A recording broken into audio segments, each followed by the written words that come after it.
শীতের সকাল মানে কম্বল ছাড়তে মন চায় না, কিন্তু ব্রাশ করতে করতে একটু বেরিয়ে পড়েছি হাঁটতে। না না, এটা কোনো হিল স্টেশন না, এটা হচ্ছে আমাদের বাড়িতে, মানে বাড়ির মধ্যে একটু হাঁটাহাঁটি করছিলাম আর কি। হাঁটাহাঁটি শেষ করে এবার তো একটু এনার্জি দরকার, তাই না? তো আমি বানালাম একটু ছাতুর শরবত। দেন মা বললো রান্নায় হেল্প করতে। আমি মানে হেল্প তো আর করছি না, মানে আমি হচ্ছে টেস্টার আর কি।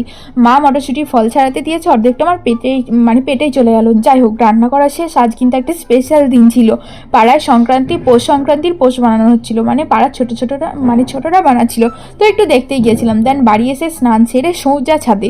জানো তো আমাদের বাড়িতে একটা পেয়ারা গাছ আছে, তো দুটো পেয়ারা পেরে শীতের রোদে বসে একটু পেয়ারা খাচ্ছিলাম।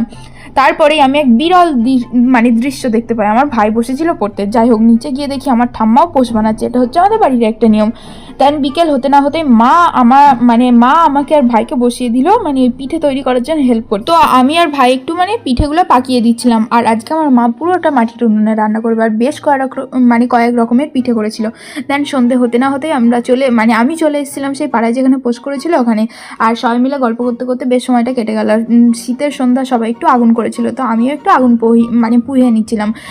কি বলে বুঝতে পারছি না। যাই হোক, তো এইভাবেই সময়টা বেশ সুন্দর কেটে গেল। আপাতত ব্লগটা এখানে এন্ড করছি, টাটা।